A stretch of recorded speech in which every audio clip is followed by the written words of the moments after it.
Hello everyone, welcome to channel again.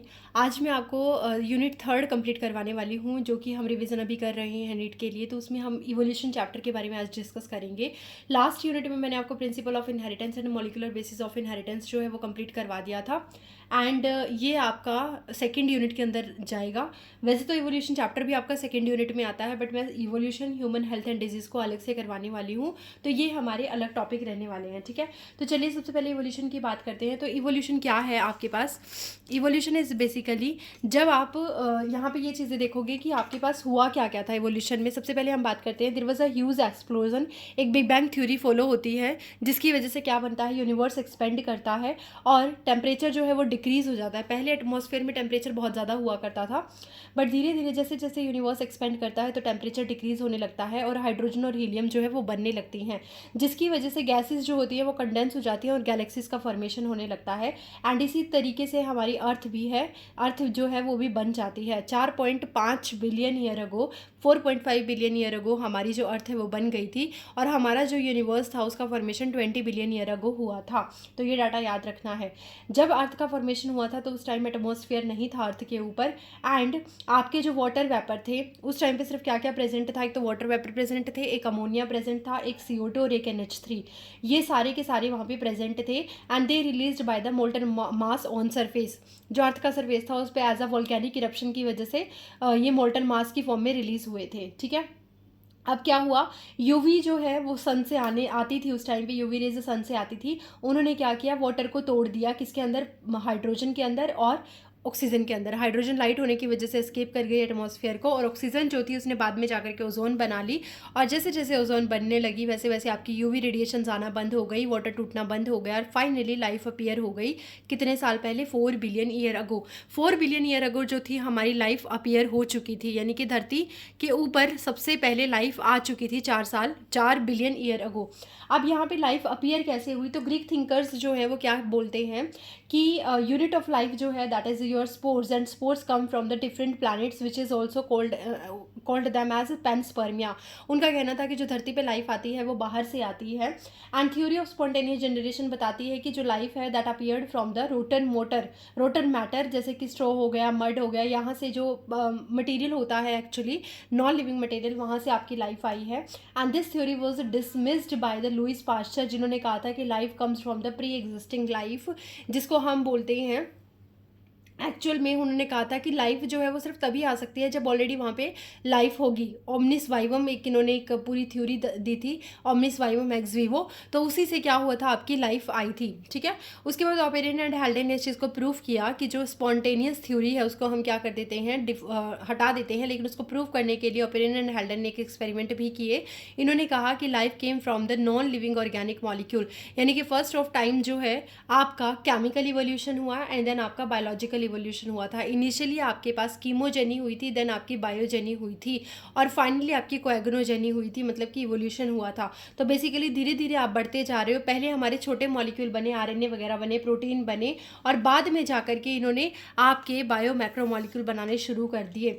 तो यहाँ पे इस चीज़ को प्रूव करने के लिए, ऑपरेन एंड हेल्डन के एक्सपेरिमेंट को प्रूव करने के लिए आपके पास आए थे साइंटिस्ट, जिनका नाम है मिलर एंड यूरे एक्सपेरिमेंट। ये कई बार पूछा गया है। SL मिलर ने इस एक्सपेरिमेंट को किया था, इसको हम साइमुलेशन एक्सपेरिमेंट बोलते हैं। 1953 में इन्होंने एक्सपेरिमेंट परफॉर्म किया था। इन्होंने पूरा एक चैम्बर लिया जिसमें अर्थ जैसे कंडीशंस को क्रिएट किया था।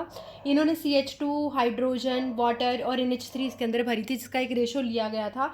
CH4 जो था वो 2 के रेशो में था, हाइड्रोजन जो थी वो 2 के रेशो में थी, अमोनिया जो थी वो 1 के रेशो में थी। तो इसीलिए ये रेशो आपको याद रखना है। इन्होंने पूरा एक चैम्बर क्रिएट किया और यहाँ पर इलेक्ट्रिक स्पार्क देने के लिए इलेक्ट्रोड का यूज़ किया था, ताकि लाइटनिंग वाली कंडीशन यहाँ पे मेंटेन हो सके, एनर्जी यहाँ पे आ सके यूवी रेडिएशन से, जो एटमॉस्फेयर में पहले के टाइम पे आया करती थी। उसके बाद इन्होंने इसमें वाटर वेपर्स भी दिया और टेम्परेचर यहाँ का 800 डिग्री सेल्सियस के अराउंड रख दिया। अब जैसे जैसे टेम्परेचर, क्योंकि अर्थ का एटमॉस्फेयर उस टाइम पे बहुत ज़्यादा गर्म हुआ करता था, तो इन्होंने भी सेम कंडीशंस क्रिएट की, टेम्परेचर 800 डिग्री रख दिया। और जिसकी वजह से अब यहाँ पे इन्होंने सबसे पहले कुछ मॉलिक्यूल बनते हुए देखे थे, जैसे कि ग्लाइसिन हो गया, एस्पार्टिक एसिड हो गया, एलेनिन, इनके पास मॉलिक्यूल बन करके आए थे। तो इन्होंने क्या कहा है कि क्रिएटेड इलेक्ट्रिक डिस्चार्ज विच कंटेनिंग इलेक्ट्रिक डिस्चार्ज, यहाँ पे इन्होंने मीडिया बनाया जिसमें इन्होंने क्या क्या रखा, CH4 को रखा, हाइड्रोजन को रखा, अमोनिया को रखा, वाटर वेपर को रखा and the temperature was 800 degree Celsius. फिर इन्होंने देखा कि there is a formation of amino acid, sugar, nitrogenous bases, pigments and fats, ये सब क्या थे, बनने शुरू हो गए थे। तो यहाँ पे इन्होंने इस चीज़ को नोटिस किया कि इनको छोटे छोटे मॉलिक्यूल मिलने लग गए थे एंड इन्होंने ये भी कहा कि जो मेटीरियोराइट्स होते हैं जो धरती पर आए हैं उनके पास भी सिमिलर कंपाउंड्स है, कार्बन, हाइड्रोजन, नाइट्रोजन, ऑक्सीजन का। फाइनली इनको एस्पार्टिक एसिड, एलिनिन, ग्लाइसिन जो थे मिल गए थे। ये क्वेश्चन पूछे गए हैं। अब ये तो थी कीमोजेनी, यानी कि सबसे पहले आपने केमिकल के थ्रू अपना लाइफ का फॉर्मेशन करवाया। फिर आई धीरे धीरे बायोजेनेसिस, जिसको हम बोलते हैं कि लाइफ जो है वो एक बार ओरिजिनेट हुई केमिकल से, उसके बाद वो ओरिजिनेट हुई थी लाइफ से ही, मतलब कि पहले लाइफ आई फिर से उसी से लाइफ बनी। तो इन्होंने कहा कि first form of life arose slowly from non living molecule and first, मतलब पहले नॉन लिविंग मॉलिक्यूल से आई and the first non cellular forms that is the macromolecule RNA and protein, ये आज से 3 बिलियन ईयर्स अगो पहले बने थे, 3 बिलियन ईयर्स अगो बने थे। अब यहाँ पे there are some theories of evolution in life form, कुछ अलग अलग थ्योरीज दी गई हैं, जैसे कि थ्योरी ऑफ स्पेशल क्रिएशन। इन्होंने कहा कि एवोल्यूशन की भी कुछ थ्योरीज हैं कि all life forms were created by a creator, एक भगवान है जो पूरी दुनिया को बनाता है और वहीं से सारी की सारी दुनिया बन कर के आई है। इनकी तीन कोनोटेशंस थी। इन्होंने कहा कि life forms were created as such, जैसी लाइफ थी वैसे आज के टाइम पे आपको जैसी दिखती है ये हमेशा से वैसी थी। Diversity is same since creations and will be same in future, जैसी आज है वैसी ही रहेगी फ्यूचर में भी। और आज से 4000 साल पहले धरती का फॉर्मेशन हुआ था। इन्होंने चैलेंज इनको किया था चार्ल्स डार्विन ने। उन्होंने कहा था कि डार्विन का कंक्लूजन जो था वो उन्होंने अपना कंक्लूजन दिया था सी वॉयज के टाइम पे, जब वो यात्रा कर रहे थे अपने एक शिप के ऊपर, that is HMS beagle ship इनका था, इसका नाम पूछा जाता है HMS बीगल। तो इस शिप के ऊपर जब वो यात्रा कर रहे थे तो उन्होंने जो कंक्लूजन निकाले उससे समझ में आया कि evolution is a continuous process और ये एक बहुत ही स्लो स्टेप होने वाली प्रोसेस है, बट इवोल्यूशन हो रहा है। ऐसा नहीं है कि जो जैसा बन गया वो वैसा ही था, नहीं, there is a evolution, right. इसके बाद इन्होंने बताया था कि लिविंग फॉर्म्स जो होती हैं ये सिमिलैरिटीज़ और डिफरेंसेस को शेयर करती हैं। हम अपने एंसेस्टर से बहुत ज़्यादा सिमिलर हैं, हम चिंपैंजी से सिमिलर हैं, बट हम डॉग से डिफरेंट हैं। तो हम सिमिलैरिटीज़ और डिफरेंसेस किस बेस पे रखते हैं उसके बारे में बताया था। Life forms arose at different periods and got extinct, ऐसा बहुत बार हुआ, डिफरेंट पीरियड्स आए, एराज आए, अपोक्स आए और इनके टाइम पर बहुत सारी नई स्पीसीज़ बनी और वो सारी जाकर के एक टाइम के बाद कहीं ना कहीं एक्सटिंक्ट हो गई। जैसे डायनासोर्स जो थे वो जुरासिक पीरियड में बहुत ज़्यादा एक्सप्लोर हुए 65 मिलियन ईयर्स अगो के अराउंड, और उसके बाद वो क्रिटेशियस पीरियड में क्या हो गए थे, ख़त्म हो चुके थे। तो मतलब एक एरा होता है हर चीज़ का जहाँ पे वो ग्रो करता है और फिर ख़त्म हो जाता है। उसके बाद there is a gradual evolution occur, ऐसा नहीं है कि जो जैसा बन गया वो वैसा ही है, नहीं, there is a gradual evolution. And इन्होंने कंसेप्ट दिया था the concept of the survival of the fittest. इनका मतलब था कि जो ऑर्गेनिज्म जितना ज़्यादा फिट होगा अकॉर्डिंग टू एनवायरनमेंट वो उतना ज़्यादा अडाप्ट कर पाएगा और उसके जीने के चांसेस बढ़ जाएंगे। और इनका फिट रहने का मतलब था कि जो ऑर्गेनिज्म जितना ज़्यादा रिप्रोडक्टिवली फिट होगा, जितने ज़्यादा बच्चे पैदा कर सकता है, वही ऑर्गेनिज्म ज़्यादा सर्वाइव कर पाएगा। And it leading to the natural selection and evolution, और जो ज़्यादा फिट होगा उसको ही नेचर सेलेक्ट करेगी और उसी में इवोल्यूशन होगा, उसी में वेरिएशंस आएंगे और फाइनली वही एक नई स्पीसीज़ का फॉर्मेशन करेगा। अल्फ्रेड वेलेस की बात करते हैं तो वो भी एक कॉन्टिनेंट पे काम कर रहे थे, मलाय आर्चिपेलागो आइलैंड के ऊपर वो काम कर रहे थे। वो भी सेम कंक्लूजन्स के ऊपर ही आए थे जिनके ऊपर डार्विन आए थे। इवोल्यूशन के बारे में जब इन्होंने कहा तो इन्होंने कहा कि एक ऑर्गेनिज्म की एक इवोल्यूशनरी हिस्ट्री होती है। जैसे मैं हूँ सपोज और मेरे मम्मी पापा, उनके मम्मी पापा, उनके मम्मी पापा, तो there is a ancestry, right. तो मैं जब अपनी इवोल्यूशनरी हिस्ट्री को चेक करती हूँ, इस कंडीशन को मैं बोलती हूँ phylogeny. Phylogeny is a term which is used to represent the evolutionary history. अब हर चीज़ का एविडेंस आप मांगते हो तो there is also evidences of evolution. तो पहला एविडेंसेस था palaeontology, that is the study of fossils. तो फॉसिल्स की स्टडी, हमें डिफरेंट टाइप के फॉसिल्स मिलते चले गए और उससे हमें पता लगा कि इवोल्यूशन तो भाई साहब हुआ है। अगर इवोल्यूशन नहीं हुआ होता तो आपको फॉसिल्स नहीं मिलते, ठीक है। तो palaeontology is basically the study of fossils. Fossils का मतलब क्या होता है, these are the remains of hard parts of life forms in rocks. जब चट्टाने वगैरह बनती हैं तो जो हार्ड फॉर्म होते हैं ना किसी भी ऑर्गेनिज्म के, वो क्या करते हैं, चट्टानों के अंदर रह जाते हैं, छप जाते हैं, तो उनके ऊपर मिट्टी आ जाती है, फिर नई लेयर बनती है, फिर नई चट्टान के ऊपर मिट्टी आती है, नया फॉसिल उसमें दब जाता है।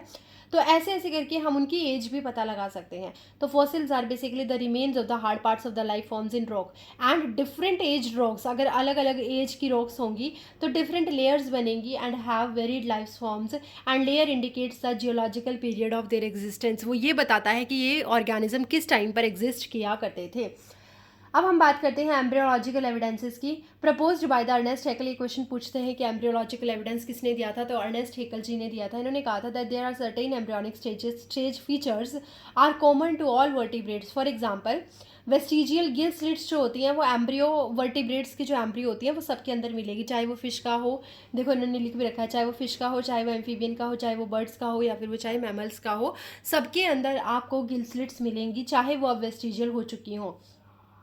सच character shows similarities that existed years ago, यानी कि पहले जो मिलती थी सबके अंदर ये चीज़ पाई जाती है। And proof of common ancestor क्या है, वेल्स, बैट्स, चीता, ह्यूमंस, सबके जो बोन्स हैं, जैसे ह्यूमरस, जैसे आर्म्स की बोन है, humerus, radius, ulna, carpal, metacarpals है ना, तो ये सारे के सारे क्या है, सिमिलर हैं, इनका ऑरिजिन सिमिलर है। They shows common pattern of bones in forelimb but are adapted differently to perform functions, different function. जैसे हमारे हाथ किसी चीज़ को ग्रैब करने के लिए हो गए हैं, चीता के हाथ जो है वो वॉकिंग के लिए, रनिंग के लिए यूज़ किए जाने लगे हैं, वेल्स के हैं स्विमिंग के लिए यूज़ किए जाने लगे हैं, बैट्स के आपके पास उड़ने के लिए यूज़ किए जाने लगे हैं। तो इसको हम बोलते हैं divergent evolution, a kind of evolution which starts from a point but it diverge into the different directions according to the function, right. तो इसको हम क्या बोलते हैं, divergent evolution. And it shows by the homologous organ. Homologous organs are those organ which shows their similarity in the origin. जो organs एक ही origin से आए हों लेकिन वो फंक्शन में डिफरेंट होते हैं, उनको आप क्या बोल देते हो, होमोलोगस ऑर्गन बोल देते हो। Similar structures developed along different directions due to adaptations. जैसे जैसे अडैप्टेशंस थे उसके अकॉर्डिंग उन्होंने क्या कर दिया है, डेवलप कर दिया है डिफरेंट डिफरेंट डायरेक्शंस में। For example thorns of bougainvillea and the tendrils of Cucurbita. Thorns of bougainvillea जो है ये आपके कांटे बन गए हैं बोगनविलिया के, और टेंड्रिल ऑफ कुकुरबिटा जो है ये चढ़ने का काम करने लगे हैं, बट दोनों की दोनों एक्सिलरी बर्ड्स होती हैं, तो इसीलिए हम बोल सकते हैं कि इनका ऑरिजिन सेम था बट ये डिफरेंट डिफरेंट फंक्शन के लिए डिफरेंट डिफरेंट डायरेक्शंस में चले गए हैं। एलिफेंट और मेमोथ की अगर हम बात करें तो एलिफेंट का कॉमन एंसेस्टर होता है मेमथ, जो एक्चुअली क्या होते हैं, बर्फीले, बहुत ही मतलब भारी चमड़ी वाले आपके एलिफेंट्स होते हैं। कन्वर्जेंट एवोल्यूशन की बात करें तो it is just totally opposite to the divergent evolution. इसके अंदर क्या होता है, आपका जो ऑर्गेनिज्म है वो बहुत डिफरेंट डिफरेंट डायरेक्शन से सिर्फ किसी एक कॉमन पॉइंट पर आकर के जुड़ जाते हैं, यानी कि इनके फंक्शंस एक ही होते हैं बट इनका ऑरिजिन डिफरेंट होता है। तो convergent evolution it shown by the analogous organ, those organs which shows difference in their origin but shows similarity in their function. different structures evolved to perform same function. For example flippers of penguin and dolphin, and dolphin एक whale है, dolphin एक dolphin is a mammal and penguin is a bird, right, but दोनों के पास क्या है, flippers होते हैं जो तैरने का काम करते हैं। And same sweet potato and potato और जो है वो एक स्टेम है और स्वीट पोटैटो जो है एक रूट है, लेकिन दोनों का काम क्या है, स्टोरेज ऑफ फूड, तो ये इनका काम है। अब अगर यहाँ पे देखोगे आप तो different species with common traits evolve from different ancestor, जैसे कि ये एंसेस्टर 1 था, ये एंसेस्टर 2 है, ये एंसेस्टर 3 है। तो यहाँ पे क्या है, डिफरेंट स्पीसीज आई हैं, कॉमन ट्रेट है इनके पास, तीनों का काम उड़ने का है, इवॉल्व फ्रॉम डिफरेंट एंसेस्टर भी इनके अलग अलग है लेकिन तीनों का फंक्शन सेम है, तीनों के तीनों उड़ने का काम करते हैं। अब evolution of moths in England, इसके बारे में एक बहुत ही नेचुरल सिलेक्शन वाले कैटेगरी के अंदर ये एग्जांपल आता है कि मोथ का इंग्लैंड के अंदर कैसे इवोल्यूशन हुआ था। 1850 से पहले से जब इंडस्ट्रीज नहीं हुआ करती थी तो वहाँ पे पोल्यूशन नहीं था, तो वहाँ पे वाइट विंग जो मोथ हुआ करते थे वो बहुत ज़्यादा थे और जो ब्लैक विंग मोथ होते थे वो कम थे। इसका रीज़न ये था कि जो तने होते थे प्लांट्स के वो वाइट हुआ करते थे क्योंकि उनके ऊपर लाइकन ग्रो करती थी। क्यों? क्योंकि पॉल्यूशन कम था, तो पॉल्यूशन कम होता है तो लाइकन वहाँ पे ज़्यादा ग्रो करती थी और लाइकन के ऊपर वाइट मोथ आकर के छिप जाते थे और इसी वजह से उनको कोई कैच नहीं कर पाता था, उनका प्रे उनको पकड़ नहीं पाता था, बट ब्लैक मोथ को पकड़ लिया जाता था और उसकी डेथ हो जाती थी, उसका नंबर घट जाता था। बट वहीं पे जब 1920 की बात हुई तो आफ्टर इंडस्ट्रियलाइजेशन क्या हुआ, जो वाइट विंग लाइकन हट गई क्योंकि पॉल्यूशन बढ़ गया, पॉल्यूशन के बढ़ते ही लाइकन हटी और लाइकन के हटते ही वाइट विंग जो मोथ थे उनका वो इजीली अपीयर होने लग गए बैकग्राउंड के साथ, क्योंकि तने जो थे वो काले पड़ गए थे और अब काले वाले जो मोथ थे वो दिखाई नहीं देते थे। तो काले वाले मोथ का नंबर बढ़ गया, लेकिन वाइट वाले मोथ जो थे उनका नंबर घट गया। ऐसी कंडीशन में आप देख सकते हो कि नेचर ने एक टाइम पे एक चीज़ को फेवर किया है। तो इसीलिए हम इसको बोलते हैं कि नेचुरल सिलेक्शन का एक डायरेक्शनल एग्जाम्पल है ये। और इस कंडीशन में किसी भी स्पीसीज को कंप्लीटली रिमूव नहीं किया गया था। तो यहाँ पे क्या लिखा गया है कि predation spotted white winged moth in changing background or as the color of the tree trunk gets dark due to smoke and soot, so only dark winged survive as they could camouflage themselves। ठीक है, evolution bye anthropogenic action, अगर human की वजह से कभी evolution आता है तो हम उसको एंथ्रोपोजेनिक इवोल्यूशन बोल देते हैं। एक्सेस यूज ऑफ हर्बिसाइड हो गया, पेस्टिसाइड हो गया, तो उसकी वजह से बहुत सारे ऐसे इंसेक्ट्स हैं जिन्होंने रेजिस्टेंट को डेवलप कर लिया है। डीडीटी रेजिस्टेंट मॉस्किटोज आज के टाइम पे मिल गए हैं जो ऑल आउट से भी नहीं मरते हैं। तो बेसिकली ये क्या है, ह्यूमन ने जब एंथ्रोपोजेनिक एक्शन किया उसकी वजह से इवोल्यूशन हुआ है, इसको हम बोलते हैं एंथ्रोपोजेनिक इवोल्यूशन। अब हम बात करेंगे नेक्स्ट जो हमारी टॉपिक है that is about the adaptive radiation. Adaptive radiations क्या होती हैं एक्चुअली, बिल्कुल होमोलोगस ऑर्गन वाला क्राइटेरिया फॉलो कर लीजिए यहाँ पे। तो अडेप्टिव रेडिएशन में क्या होता है कि जो ऑर्गेनिज्म होते हैं, जब होमोलोगस ऑर्गन उनके पास होते हैं, सिमिलर ओरिजिन होता है, लेकिन डिफरेंट डिफरेंट फंक्शन के लिए वो डिफरेंट डायरेक्शंस में रेडिएट हो जाते हैं, इसको हम बोल देते हैं अडेप्टिव रेडिएशन। जैसे कि सपोज एक कॉमन एंसेस्टर था, वहाँ से आपके जो डार्विन फिंचेस हैं, जो आपके डार्विन ने क्या की थी, चेक की थी गैलापागोस आइलैंड पे, उन्होंने देखा था कि डिफरेंट बीक हो गई है इनकी अकॉर्डिंग टू द एनवायरनमेंट। तो evolution of different species in a particular geographical area that is and radiating to other areas, for example Darwin finches in Galapagos island और मार्सुपियल्स ऑफ ऑस्ट्रेलिया। ऑस्ट्रेलिया के marsupials हो या फिर Galapagos island की Darwin की finches हो, उन्होंने क्या किया है, डिफरेंट ऑर्गन जो थे इनके, उसके ऑर्गन जो फंक्शन के अकॉर्डिंग इन्होंने क्या कर लिया, अडाप्ट कर लिया, बट ऑरिजिन इनका सेम हुआ करता था। जैसे कि कुछ हो गई आपकी फ्रूगीवोरस हो गई हैं जो फिंचेस हैं, कुछ इंसेक्ट को खाने लग गई, कुछ आपकी ट्रीज की ट्रंक पे जो लार्ज ट्री फिंचेस हुआ करती थी वो बन गई हैं, और कुछ ने आपके फ्रूट खाना शुरू कर दिया है, कुछ स्टोन के ऊपर फीड करने लगी है, कुछ ग्रेन्स के ऊपर फीड करने लगी हैं। तो बेसिकली ये क्या है, it is considered as adaptive radiation which is due to homologous organ. उसके बाद आती है थ्योरीज ऑफ बायोलॉजिकल इवोल्यूशन की बायोलॉजिकल इवोल्यूशन कैसे हुआ है। इसमें लेमार्क का रोल बहुत ज़्यादा है। उन्होंने कहा था कि जिस ऑर्गन का आप ज़्यादा यूज़ करते हो वो आपका ज़्यादा इवॉल्व हो जाता है, और जिस ऑर्गन का आप ज़्यादा यूज़ नहीं करते हो वो ज़्यादा इवॉल्व नहीं हो पाता। फॉर एग्जाम्पल, अगर एक जिराफ ने अपनी नेक का बार बार यूज़ किया खाना खाने के लिए, बड़े बड़े प्लांट्स से खाना खाने के लिए, तो उसकी नेक का जो साइज़ था वो बहुत ज़्यादा हो गया।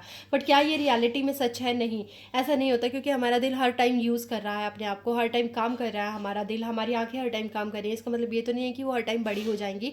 और उन्होंने ये भी कहा था कि ये कैरेक्टर पास ऑन हो जाते हैं from one generation to next generation, which was totally wrong. ऐसा नहीं होता कि एक रेसलर का बेटा आगे जाके अपने आप बिना बचपन से बिना प्रैक्टिस किए ही रेसलर बनेगा। ठीक है, तो थ्योरीज ऑफ बायोलॉजिकल इवोल्यूशन क्या कहती हैं कि use and disuse of organs by Lamarck. इसमें इन्होंने कहा था कि evolution in life forms occur according to the use of organ. For example, giraffe have elongated neck. And Darwin theory ने क्या कहा था कि दो कंसेप्ट थे डार्विन थ्योरी के, एक था ब्रांचिंग डिसेंट और एक था नेचुरल सिलेक्शन। इन्होंने कहा था कि लिमिटेड पॉपुलेशन होगी, सबसे पहले तो ज़्यादा पॉपुलेशन होने से क्या होता है, स्ट्रगल फॉर द एग्जिस्टेंस होती है। तो अगर लिमिटेड पॉपुलेशन होगी तो साइज मीन्स तो इन्होंने कहा था कि लिमिटेड पॉपुलेशन होती है तो आपके पास रिसोर्सेज अगर लिमिटेड होते हैं और पॉपुलेशन बहुत ज़्यादा होती है तो स्ट्रगल फॉर द एग्जिस्टेंस होता है, और उसमें जो वेरिएशंस की वजह से नेचर वेरिएशंस लेकर के आती है तो उनको सेलेक्ट कर लेती है, नेचुरल सिलेक्शन होता है, और फिर वही सिलेक्शन आगे जाकर के इनहेरिटेड हो जाता है और नई स्पीसीज बन जाती है। तो जब कंपटीशन होता है कम रिसोर्सेज के लिए, तो ऐसी कंडीशन में कंपटीशन में जो फिट होता है, जो सर्वाइव करने लायक होता है, जो बेस्ट होता है, वही सर्वाइव कर पाता है। नेचर उसी को क्या करती है, सेलेक्ट करती है, और वही आगे जाता है, पॉपुलेशन ग्रो करवाता है। And what is mutation actually, Hugo de Vries के ऊपर बहुत सारे बार क्वेश्चन आ चुका है। ह्यूगो डी वेरिस जो थे उन्होंने वर्क किया था किसके ऊपर, इवनिंग प्राइमरोज के ऊपर काम किया था, एंड उन्होंने कंसेप्ट दिया था म्यूटेशन का। उनके अकॉर्डिंग म्यूटेशन क्या होती है, these are the random and directionless. ये रैंडम होती है और इनकी कोई डायरेक्शन नहीं होती है, एंड लार्ज होती हैं, सडन एकदम से अचानक से होती है पॉपुलेशन के अंदर, और इन्हीं की वजह से नई स्पीसीज भी बनती है। कोज स्पेशिएशन का फॉर्मेशन, स्पेशिएशन नई स्पीसीज भी यही बनवाती हैं। हैंस कॉल्ड सॉल्टेशन, इसीलिए इन्होंने इसका नाम दिया था सॉल्टेशन। म्यूटेशन को सॉल्टेशन भी कहा जाता है, सिंगल स्टेप म्यूटेशन को आप सीधा सॉल्टेशन बोल देते हो। Hardy Weinberg principle is again very important. इन्होंने कहा था कि जब तक किसी भी जियोग्राफिकल एरिया में एक पॉपुलेशन है और उस पर किसी भी तरीके का नेचुरल फोर्स नहीं लग रहा है, उस पर कोई भी जेनेटिक ड्रिफ्ट नहीं हो रहा, कोई जीन माइग्रेशन नहीं हो रहा है, वहाँ पे कोई जेनेटिक रिकॉम्बिनेशन नहीं है, तो उस कंडीशन में वहाँ की पॉपुलेशन जो है तो वो कांस्टेंट रहेगी। उस पॉपुलेशन में जो अलील होगी उनका सम भी कांस्टेंट रहेगा। सपोज 2 अलील हैं उस पॉपुलेशन में, पी और क्यू, तो वो हमेशा 1 के बराबर ही रहेंगी। उनका मानना था कि the gene pool and their alleles in a population remain constant which is genetic equilibrium। जब तक कि उसको डिस्टर्ब करने वाला कोई फैक्टर वहाँ पे काम नहीं कर रहा है। उन्होंने एक इक्वेशन दी थी कि 2 अलील हैं, एक पी और एक क्यू, तो इनका कांस्टेंट, इनका सम जो है वो हमेशा क्या रहेगा, कांस्टेंट ही रहने वाला है। तो frequency of allele P and frequency of allele Q is equal to 1। और इन्होंने एक चीज़ और कही थी कि अगर पॉपुलेशन में सिर्फ 2 ही अलील हैं तो उनका कांस्टेंट ही सम रहेगा, यानी कि 1 के बराबर रहेगा। और फिर इन्होंने इसकी एक बाइनोमियल एक्सपेंशन दिया था, p प्लस क्यू का स्क्वायर इज इक्वल टू 1, यानी कि p square plus 2 p q plus q square is equal to 1। यहाँ पे पी स्क्वायर क्या बताया इन्होंने, होमोजाइगस डोमिनेंट अलील है, क्यू स्क्वायर इन्होंने बताया था होमोजाइगस रिसेसिव अलील है, और 2p q को इन्होंने बताया था हेट्रोजाइगोट्स। ठीक, फैक्टर क्या क्या है जो अफेक्ट कर सकते हैं हार्डी वेनबर्ग इक्विलिब्रियम को, इस चीज़ को कौन डिस्टर्ब कर सकता है? पहला जीन फ्लो, दूसरा जेनेटिक ड्रिफ्ट जो कि रैंडम चांस होता है, बाय चांस होता है, तीसरा म्यूटेशंस, फोर्थ जेनेटिक रिकॉम्बिनेशन और फिफ्थ नेचुरल सिलेक्शन। तो फाउंडर इफेक्ट कब आता है? जब जेनेटिक ड्रिफ्ट की बात करते हैं या जीन फ्लो की बात करते हैं। तो when gene flow happens multiple time, जब बार बार लोग एक जगह से उठ के दूसरी जगह पे जाना शुरू कर देते हैं, इसको आप जीन फ्लो बोलते हो। और जब मल्टीपल टाइम्स ये होता है तो इसकी वजह से क्या होगा, it sometime causes so much changes in allelic frequency that new species are formed. Even ऐसा हो जाता है कि जैसे मान लीजिए ये पूरी की पूरी एक मदर पॉपुलेशन है, इसमें से कुछ नए टाइप की स्पीसीज पॉपुलेशन जो है वो नए टाइप की अलील जो है वो उठ करके नई जगह पर चली गई और उन्होंने वहाँ पे ब्रीडिंग करके नए ऑर्गेनिज्म बना दिए, तो ये क्या हो जाएगी, न्यू पॉपुलेशन बन जाएगी। So much change in allelic frequency that new species are formed and original population को आप क्या बोलना शुरू कर देते हो, फाउंडर पॉपुलेशन। तो ये बात इन्होंने हमें समझाई थी। उसके बाद हम जब नेचुरल सिलेक्शन जो कि आपका डिस्टर्ब करता है इक्विलिब्रियम को, तो यहाँ पे कुछ ग्राफ बनाए गए हैं, ये बहुत इंपॉर्टेंट है नेचुरल सिलेक्शन के रिगार्डिंग ये जो ग्राफ है। तो देखो यहाँ पे आपका वाई एक्सिस पे नंबर ऑफ इंडिविजुअल रखे गए हैं और एक फिनोटाइप आप यहाँ पे उठा सकते हो जिसकी एक रेंज होगी मैक्सिमम, मॉडरेट, मिनिमम। ठीक है, मिनिमम, मॉडरेट, मैक्सिमम एक्चुअली। तो एक ग्राफ आप नंबर ऑफ फिनोटाइप देखते हो, मान लीजिए स्किन कलर, अब या हाइट ले लेते हैं। एक हाइट है जो मॉडरेट हाइट है 5'4", है ना, 5'4" की एक मॉडरेट हाइट है। 4.0 हाइट जो है वो बहुत ही कम है, एक एक्सट्रीम है, और 6.2 हाइट का एक एक्सट्रीम है। तो मॉडरेट आपको ज़्यादा मिलते हैं। तो जब आपको मॉडरेट ज़्यादा मिलते हैं इंडिविजुअल, तो ऐसी कंडीशन में आपका एक ग्राफ बन के आता है जिसको आप स्टेबलाइजिंग ग्राफ बोलते हैं, और इसमें पीक जो होती है वो हायर हो जाती है, नैरो हो जाती है, एंड स्टेबलाइजिंग यहाँ पे जो मिडल है, जो मॉडरेट है, जो एवरेज है, उस फिनोटाइप को क्या किया जाता है, स्टेबल, उस फिनोटाइप को क्या किया जाता है, फेवर किया जाता है। अब कई बार जैसे अभी हमने ब्लैक मोथ वाला पढ़ा, जो इंडस्ट्री वाला एग्जाम्पल पढ़ा, इंडस्ट्रियल मेलेनिज्म, तो उसमें हमने देखा कि सम टाइम आपका कोई एक एक्सट्रीम ही फेवर होता है। जैसे कि जब तक पॉल्यूशन नहीं था तब तक वाइट विंग मोथ फेवर हो रहे थे, जैसे जैसे पॉल्यूशन बढ़ने लगा उसके बाद से आपके डार्क विंग मोथ फेवर होने लगे थे। तो इसको हम बोलते हैं डायरेक्शनल सिलेक्शन। ये favours are extreme, favours one extreme phenotype, कोई एक फिनोटाइप को ये क्या करता है, फेवर करता है। और समटाइम क्या होता है कि जो एवरेज वाला होता है वो फिनोटाइप आपका कभी भी फेवर नहीं होता, आपके जो एक्सट्रीम वाले होते हैं वो फेवर होते हैं। जैसे कि मेज कोन जो होती है, मेज का जो मक्की का एक वो होता है ना, भुट्टा बोलते हैं जिसको हम, तो उसका जो कोब होता है वो आपका बेसिकली या तो छोटा फेवर होता है, बहुत बड़ा फेवर होता है, बीच वाला, मॉडरेट वाला कभी भी फॉर्म नहीं होता। ऐसे सिलेक्शन को हम डिसरप्टिव सिलेक्शन बोल देते हैं। इसमें क्या होती है कि एक्सट्रीम वैल्यूज़ जो होती हैं ट्रेट्स की वो फेवर होती हैं over the intermediate values. Intermediate values यहाँ पे फेवर नहीं होती। इवोल्यूशन की अगर हम एक ब्रीफ इवोल्यूशन की बात कर लें तो 2000 साल पहले, 2000 मिलियन ईयर्स अगो क्या हुआ था, फर्स्ट सेल्यूलर फॉर्म बनी थी, यानी 2 बिलियन ईयर अगो आपकी फर्स्ट सेल्यूलर फॉर्म बनी थी। फिर मल्टी सेल्यूलर बनी जो कि ये यूनिसेल्यूलर थी, मल्टी सेल्यूलर बनी। फिर इन्वर्टिब्रेट बने 500 मिलियन ईयर अगो। फिर जोलेस फिशेस बनी 350 मिलियन ईयर अगो। और फिर सी वीड्स बने थे और प्लांट्स बने थे 320 मिलियन ईयर्स अगो। ये क्वेश्चन पूछे गए हैं। Invertebrate 500, Jawless fishes 350 million year ago, seaweeds and few plants 320 million year ago.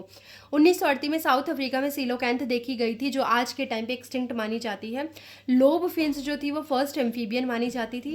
Amphibian जो है वो रेप्टाइल से इवॉल्व हुए थे 200 मिलियन ईयर अगो। फिश जो है, फिश लाइक रेप्टाइल्स जो होते हैं जिनको हम इक्थियोसोरस बोलते हैं, ये आज से पहले 200 साल पहले क्या 200 मिलियन साल पहले क्या हुए थे, इवॉल्व हुए थे। 65 मिलियन ईयर अगो जो डायनासोर थे वो सडनली डिसअपियर हो गए थे, ख़त्म हो गए थे। और फर्स्ट मैमल जो थे वो श्रियू हुआ करते थे क्योंकि बिलों के अंदर रहते थे, नीचे रहा करते थे, तो this were the first mammal जिनको आप बोलते हो श्रियू। और जब हम इवोल्यूशन ऑफ मैन की बात करते हैं तो बहुत इंटरेस्टिंग सा हमारे सामने एक पैटर्न निकल के आता है जिसमें 15 मिलियन ईयर अगो ड्रायोपिथिकस और रामापिथिकन्स आए थे। ये आप देख भी सकते हो डायग्राम में। ड्रायोपिथिकन्स एंड रामापिथिकन्स आपके पास 15 मिलियन ईयर अगो आए थे। ये गोरिल्ला और चिंपैंजी की तरह चलते थे। ये 4 फीट से बड़े नहीं होते थे और ये सीधे चलते थे, वॉकड अपराइट, राइट, थोड़ा सा सीधे चलते थे। 2 मिलियन ईयर अगो के आए थे, ऑस्ट्रेलोपिथिकन्स आए थे। ये ईस्ट अफ्रीकन ग्रासलैंड्स में रहा करते थे और ये हर्बीवोरस होते थे। 8 फ्रूट खाया करते थे और हॉन्ट क्या करते थे कुछ वेपन्स के साथ, इनके पास स्टोन के वेपन्स हुआ करते थे। फिर 2.2 से लेकर के 1.5 मिलियन ईयर अगो के बीच में होमो हबैलिस आए जो कि होमिनिड लाइन बनाते हैं पूरी की पूरी। फर्स्ट ह्यूमन लाइक थे ये। इनकी ब्रेन की कैपेसिटी 650 टू 800 सीसी थी और डिड नॉट ईट मीट, ये मीट नहीं खाते थे, मतलब ये भी हर्बीवोरस होते थे। फिर 1.5 मिलियन ईयर अगो होमो इरेक्टस आए थे एंड इनकी ब्रेन कैपेसिटी 900 सीसी थी। तो यू कैन सी हियर कि आपकी ब्रेन का जो डेवलपमेंट है वो कंटिन्यूसली इंक्रीज होता जा रहा था। ये मीट खाना शुरू कर चुके थे, तो these are the Homo erectus, इन्होंने मीट को खाना शुरू कर दिया था। ठीक है। फिर आपके पास 1 लाख से 40,000 साल पहले क्या आए थे, निएंडरथल मैन आए थे। इनका ब्रेन का साइज 1400 सीसी था। ये कहाँ रहते थे, lived in nearest and central Asia and ये हाइड करते थे एंड प्रोटेक्ट करते थे अपनी बॉडीज़ को। इन्होंने कपड़े वगैरह पहनना, मतलब पत्ते वगैरह बांधना सीख लिया था अपनी बॉडी के ऊपर, अपनी बॉडी को प्रोटेक्ट करने लगे थे। और ये थोड़े से आध्यात्मिक हो चुके थे। इन्होंने सीख लिया था कि अपनी डेड बॉडीज़ को बरी किया जाता है, दबा दिया जाता है। उसके बाद 75,000 से 10,000 साल पहले होमोसेपियंस आने शुरू हो गए थे। 18,000 साल पहले आपकी केव आर्ट डेवलप हो चुकी थी और 10,000 साल पहले आपने एग्रीकल्चर को स्टार्ट कर दिया था। तो ये हमारा कंप्लीट था ह्यूमन इवोल्यूशन के बारे में। जो जो इंपॉर्टेंट पॉइंट्स थे मैंने आपको करा दिए हैं। ह्यूमन इवोल्यूशन में आप याद रखोगे ड्रायोपिथिकस, देन ऑस्ट्रेलोपिथिकन्स, देन होमो हबैलिस, होमो इरेक्टस और फाइनली आपके आए थे निएंडरथल मैन और फिर होमोसेपियंस आ गए थे। क्रो-मैग्नोन मैन हम निएंडरथल मैन को बोल देते हैं। इनकी ब्रेन की कैपेसिटी 1400 थी और यहाँ भी कुछ ऐसा ही था। ठीक है, तो अभी हमने ह्यूमन इवोल्यूशन कर लिया है कंप्लीट। अब हम बात करने जा रहे हैं ह्यूमन हेल्थ एंड डिजीज़ की। तो ये चैप्टर अब हम करेंगे ह्यूमन हेल्थ एंड डिजीज़ इसी यूनिट के अंदर। तो ह्यूमन हेल्थ एंड डिजीज़ में सबसे पहले हम डिजीज़ के बारे में ही बात करेंगे। पहली बात करेंगे हम बैक्टीरियल डिजीज़ के बारे में, जिसमें हमें 2 डिजीज़ पढ़नी है। एक पढ़नी है टाइफॉइड और दूसरी पढ़नी है निमोनिया।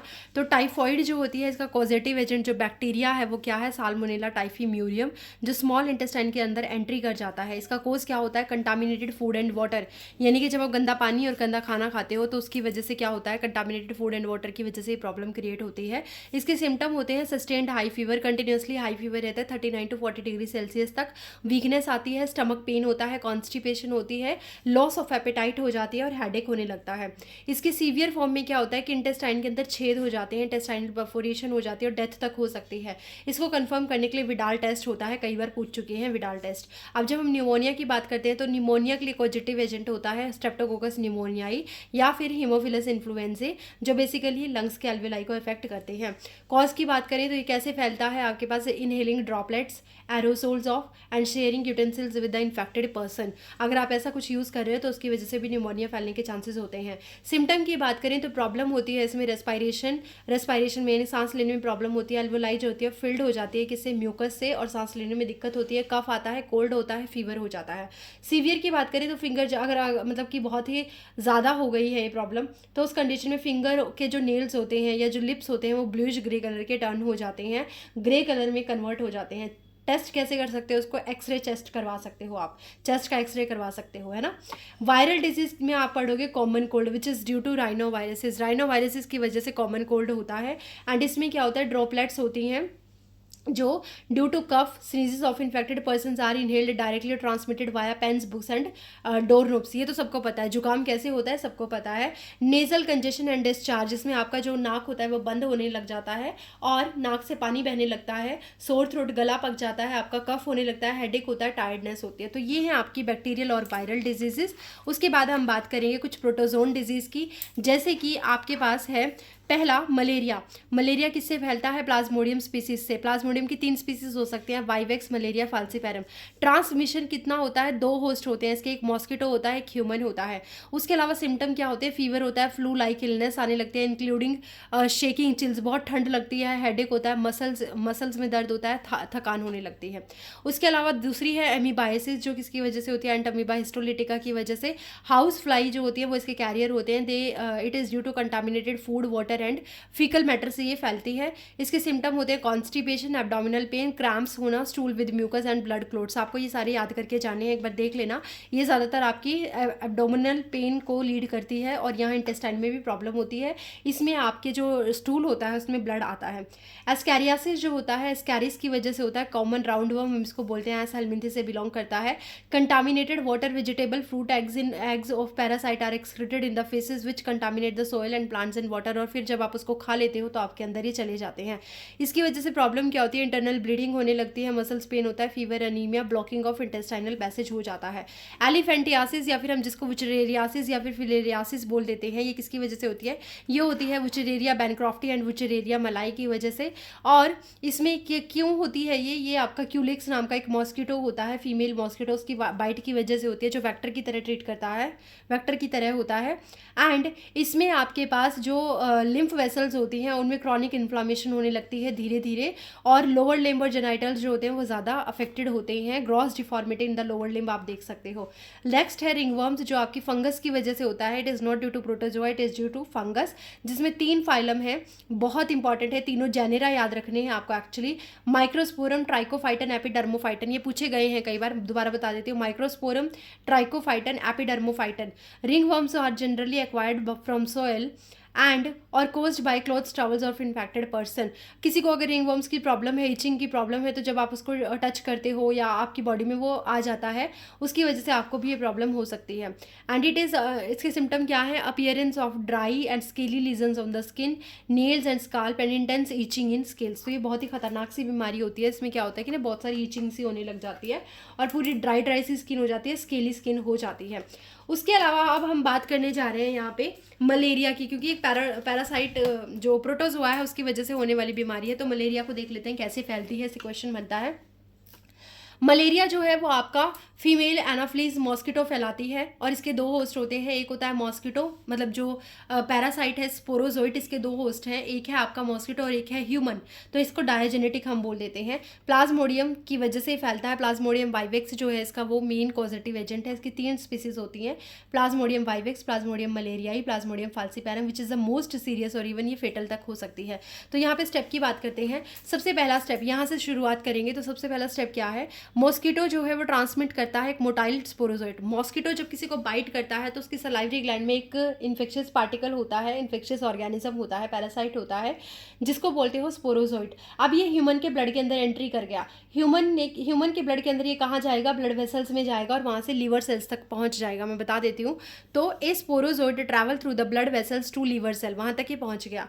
उसके बाद लीवर में क्या करेगा ये? In the liver sporozoite reproduce asexually, schizogony यहाँ पे दिखाएगा, और प्रोड्यूसिंग थाउजेंड्स ऑफ मीरोजोइट, बहुत सारे छोटे छोटे मीरोजोइट बन जाएंगे। स्पोरोजोइट मच्छर ने दिया हमें, हमारी ब्लड के अंदर गया, वहाँ से लीवर में गया, लीवर के अंदर इसने क्या किया? रिप्रोड्यूस किया और एसेक्सुअली, और वहाँ पे इसने क्या बना दिए? बहुत सारे मीरोजोइट बना दिए। अब ये मीरोजोइट क्या करेंगे? आरबीसी को इन्फेक्ट करेंगे और वहाँ से एक रिंग स्टेज बना देंगे, जिसको आप ट्रोफोजोइट बोल देते हो और साइजोन्ट भी बोल देते हो। अब ये रिंग स्टेज क्या करेगी? अदर मीरोजोइट, जो दूसरे मीरोजोइट बनाए गए हैं, वो कहाँ डेवलप करने लगेंगे? Develop into the precursor of male and female gametes. अब इनमें से बहुत सारे मीरोसाइट आधे मेल बन जाएंगे, आधे फीमेल बन जाएंगी। और when the mosquito bytes an infected person, अब कोई मॉस्किटो दोबारा से क्या करेगी, इन्फेक्ट करेगी, एक पर्सन को बाइट करेगी, तो ये इनको उठा लेगी, गैमेटोसाइट्स को उठा लिया जाता है by the mosquito. Gametocytes are taken up and mature in the mosquito gut. अब ये जाकर के मेच्योर कहाँ होंगे, मॉस्किटो की गट के अंदर, और वहाँ पे मेल और फीमेल गैमेटोसाइट फ्यूज़ करेंगे और ऊकीनाइट स्टेज बनाते हैं, और ये ऊकीनाइट डेवलप हो जाती है एक नए स्पोरोजोइट में that migrate to the insects salivary gland. और अब यही स्पोरोजोइट जो है फिर से क्या करता है, साइकिल को रन कर देता है, जो इंसेक्ट है उसकी मेमोरी उसकी सलाइवरी ग्लैंड में पहुँच जाता है, और फिर वही इंसेक्ट जब किसी और को बाइट करता है तो ये उसकी बॉडी के अंदर पहुंच जाता है। तो स्पोरोजोइट क्या है, इन्फेक्टिव स्टेज है ह्यूमन के लिए। उसके अलावा ट्रोफोजोइट क्या है, it is a diagnostic stage. आप इसमें पहचान पाओगे, इसमें आप पहचान पाओगे कि ऑर्गेनिज्म जो ट्रोफोजोइट है वो आपको डिटेक्ट हो जाता है इसमें टेस्ट में। मॉस्किटो क्या है, यहाँ पे वेक्टर है, रप्चर करता है आरबीसी को and release toxin substances hemozoin, जिसकी वजह से फीवर आता है, मलेरियल फीवर। और यहाँ पे fishes like Gambusia feed on mosquito larvae. इसीलिए हम क्या करते हैं कि मॉस्किटो से बचने के लिए, मॉस्किटो को ख़त्म करने के लिए हम पॉन्ड के अंदर गैम्बूसिया फिश को डाल देते हैं, विच इज़ अ एक्जॉटिक फिश जो बाहर से लाई गई है। और ये फिश क्या करती है, मॉस्किटो के लार्वा पे फीड करती है और उनको ख़त्म कर देती है। तो यहाँ पे आप देख भी सकते हो, सबसे पहले स्किन को क्या किया है, स्पोरोजोइट छोड़ दिए गए हैं बाय द मॉस्किटो बाइट। उसके बाद यही स्पोरोजोइट कहाँ चले जाते हैं बेटा, ये चले जाते हैं आपके पास आरबीसी के अंदर, आरबीसी लीवर के अंदर चले जाते हैं, फिर वहाँ पे ये मल्टीप्लाई करते हैं, मीरोजोइट बनाते हैं, और फिर यहाँ पे ये फिर से आरबीसी से निकल के बार बार ये टॉक्सिन निकालते रहते हैं, यहाँ से फीवर आता रहता है और नई आरबीसी को इन्फेक्ट करते करते चले जाते हैं और गैमेटोसाइट्स में डेवलप हो जाते हैं, मेल और फीमेल गैमेटोसाइट बन जाते हैं। इनको फिर से पिक कर लेती है कोई मॉस्किटो और उसके अंदर जाकर के मेच्योर हो जाते हैं, और ये मेच्योर स्पोरोजाइट वापस से किसी मॉस्किटो के बाइट करने पर इंसानों को दोबारा से क्या कर देते हैं, इन्फेक्ट कर देते हैं। तो आई होप आपको ये चीज़ समझ में आ गई होगी। उसके बाद हमने कुछ डिजीज़ जो थी वो प्रिंसिपल ऑफ इनहेरिटेंस चैप्टर में नहीं पढ़ी थी, क्योंकि वो डिजीज़ वाला पार्ट था, इसलिए मैंने सोचा यही करा देते हैं। तो ह्यूमन हेल्थ डिजीज़ की बात करें तो जेनेटिक डिसऑर्डर भी होते हैं कुछ, जैसे कि chromosomal disorder due to absence और excess of abnormal arrangement of one और मोर क्रोमोसोम। हमारे पास 46 क्रोमोसोम है, अगर एक क्रोमोसोम ज़्यादा आ गया या एक क्रोमोसोम कम हो गया तो वो एक एबनॉर्मेलिटी है। तो इसीलिए हम बोल सकते हैं कि क्रोमोसोमल डिसऑर्डर हमारे लिए प्रॉब्लमैटिक हो सकते हैं। There are some Mendelian disorder जो कि क्यों होते हैं, due to the alternation and the mutation in a single gene. अगर एक सिंगल जीन में म्यूटेशन हो गई है तो उसकी वजह से मेंडेलियन डिसऑर्डर होते हैं, जैसे ऑटोसोमल में चेंज हो सकता है, ऑटोसोमल क्रोमोसोम में, या फिर सेक्स क्रोमोसोम लिंक होते हैं, जैसे एक्स क्रोमोसोम हो गया, वाई क्रोमोसोम हो गया, है ना। अगर इनमें किसी तरीके का जीन में प्रॉब्लम आ गई है तो आपके पास मेंडेलियन डिसऑर्डर होते हैं। एक्स लिंक में भी डोमिनेंट हो सकते हैं, रिसेसिव हो सकते हैं, वाई लिंक में भी डोमिनेंट हो सकते हैं, रिसेसिव हो सकते हैं। अब मैं एक्स लिंक ट्रेट की बात करूँ तो हमारे पास कई सारे हैं, जैसे हीमोफीलिया हो गया, कलर ब्लाइंडनेस हो गया, G6 glucose 6 phosphate deficiency disorder हो गया है, इंसुलिन डिपेंडेंट डायबिटीज मिलाइटिस है, फ्रेगाइल एक्स सिंड्रोम है। तो ये सारी क्या है, एक्स लिंक्ड ट्रेट हैं। और इसी तरीके से एक्स लिंक्ड और भी होते हैं, जैसे स्यूडो रिकेट्स हो गया, रेट्स सिंड्रोम हो गया। हीमोफीलिया और कलर ब्लाइंडनेस, और हम जो पढ़ने जा रहे हैं इसके बारे में देखो। हीमोफीलिया क्या है, it is a x linked recessive disorder, कई बार पूछा गया है। इसको ब्लीडर डिजीज़ भी बोलते हैं। इसमें एक बार कट लग जाता है तो वहाँ से ब्लड आना बंद नहीं होता, वो कंटिन्यूसली रहता है। और हीमोफीलिया ए और हीमोफीलिया बी दो अलग अलग तरीके के होते हैं। यहाँ पे हीमोफीलिया ए जो है वो क्यों होता है, due to the deficiency of 8th clotting factor, और हीमोफीलिया बी क्यों होता है, due to the deficiency of the 9th clotting factor which is also known as the Christmas factor. Genotype की बात करें तो मेल में नॉर्मल होगा XY और मेल में डिजीज होगा XHY, सुपरस्क्रिप्ट लगाओगे आप H, है ना, ये हीमोफिलिक है। फीमेल की बात करें तो XX भी नॉर्मल है, XH और X ये नॉर्मल है बट कैरियर है, XH ये डिजीज्ड है और इसकी डेथ होनी पॉसिबल है। इनको हम बोलते हैं सेक्स क्रोमोसोम लिंक। इसी तरीके से कलर ब्लाइंडनेस की बात करें तो it is also X link recessive disorder and person unable to identify red, green and blue colour. यहाँ पे वो आइडेंटिफाई नहीं कर पाता है इन कलर्स को, red, blue and green colour को आइडेंटिफाई नहीं कर पाता। यहाँ पे कलर ब्लाइंडनेस आपके पास अगर नॉर्मल है तो XY कंडीशन होगी और अगर डिजीज है तो XCY होगा मेल। और फीमेल की बात करें तो XX नॉर्मल है, XCX भी नॉर्मल है बट वो कैरियर है, और XC ये डिजीज है और इसको कुछ भी दिखाई नहीं देगा, मतलब ऐसा कलर। GG ग्लूकोज की जो डेफिशिएंसी है इसकी बात करें तो GGPD enzyme participate in pentose phosphate pathway, जो आपके RBC के अंदर चलता है, एनारोबिक पाथवे और एनर्जी प्रोडक्शन के लिए रिस्पॉन्सिबल होता है। तो वो क्या करता है, GGPD एंजाइम जो है वो पार्टिसिपेट करता है इस पाथवे के अंदर। Person with GPD deficiency leads lysis of RBC, तो उनके अंदर आरबीसी टूटने लगती है और हीमोलिटिक अनीमिया उनको हो जाता है, तो ये बात ध्यान रखोगे। इसी तरीके से ऑटोसोमल ट्रेट भी होते हैं कुछ, अभी तक मैंने पढ़ाए एक्स लिंक्ड ट्रेट, यानी कि जो आपके सेक्स लिंक थे। अब हम ऑटोसोमल की बात करें तो jeans of a particular trait present on autosome and autosomal chromosome, यानी कि जो हमारे पास फर्स्ट 22 क्रोमोसोम है उनकी बात हो रही है, इनको ऑटोसोमल क्रोमोसोम बोला जाता है। डोमिनेंट की बात करें तो उसमें एग्जाम्पल आ जाते हैं Marfan syndrome, myotonic dystrophy, PTS testing यानी कि फिनाइल थायोकार्बामाइड टेस्ट। और इसी तरीके से आपके पास रिसेसिव में आ जाते हैं phenylketonuria, sickle cell anaemia, thalassaemia, albinism, alkaptonuria, cystic fibrosis, है ना। तो ये सारे आ जाते हैं, मैंने ये कराई भी हैं इनमें से एक दो। तो अभी एक बात करते हैं, ऑटोसोमल में रिसेसिव और डोमिनेंट हो सकते हैं। रिसेसिव के लिए आप ए नॉर्मल कंडीशंस होगी, कैरियर होगी तो ए होगी, और डिजीज वाली स्मॉल ए होगी। और अगर डोमिनेंट है तो ये दोनों ही डिजीज़ होंगी और ये नॉर्मल रहेगी, क्योंकि इसमें एक डोमिनेंट एलील है, इसलिए डिजीज हो जाएगी। सिकल सेल एनीमिया क्या होता है कि it is a autosomal recessive disease and single base substitution at 6, ये कई बार पूछा गया, at 6 codon of beta globin chain. देखो हीमोग्लोबिन आपका 4 चेन से बनता है, 2 अल्फा 2 बीटा, जिसमें से अगर बीटा चेन जो है और उस बीटा चेन में आपके पास GAG बनना था बट गलती से GUG बन जाए तो ग्लूटामिक एसिड को वलीन के थ्रू सब्सटीट्यूट कर दिया जाता है, और जो शेप है वो आरबीसी की डिस्क शेप ना रह करके, बाइकॉनकेव ना रह करके कैसी बन जाती है, स्पिंडल शेप बन जाती है, और इसमें ज़्यादा ऑक्सीजन कैरी नहीं कर पाती, इसलिए ऐसे लोगों को सांस की प्रॉब्लम होने लग जाती है, दिक्कत होती है।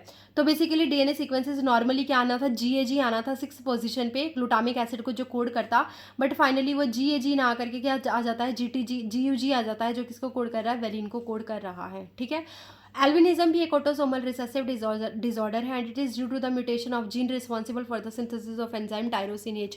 टायरोसिनेज एंजाइम इसमें नहीं बन पाता, टायरोसिन जो है वो टायरोसिनेज एंजाइम उसको मिलानिन में कन्वर्ट करता है, जो बॉडी का पिगमेंटेशन देता है। फिनाइल कीटोन यूरिया कई बार पूछा गया है, it is autosomal recessive trait and it is due to the mutation in the gene coded for the enzyme phenyl alanine hydroxylase. एक एंजाइम बनना होता है बॉडी के अंदर फिनाइल एलेनिन हाइड्रोक्सिलेज, उसको बनाने वाला जीन जो है अगर उसके अंदर म्यूटेशन हो जाए तो वो जीन एंजाइम नहीं बनाएगा and it converts phenyl alanine to tyrosine, phenyl alanine को डायरेक्ट टायरोसिन में कन्वर्ट कर देगा। Thus phenyl alanine gets accumulated and convert into phenyl pyruvic acid, वो बॉडी के अंदर एक्यूमुलेट होता चला जाएगा, और इसकी एक्यूमुलेशन की वजह से ब्रेन सेल्स में मेंटल रिटार्डेशंस हो जाती है और also excreted through urine due to poor absorption by the kidney. तो इसकी वजह से जो यूरिन है उसका कलर भी चेंज हो जाता है, ब्लैक कलर हो जाता है, इसलिए इसको ब्लैक कलर यूरिया यहाँ पे बनने लग जाता है।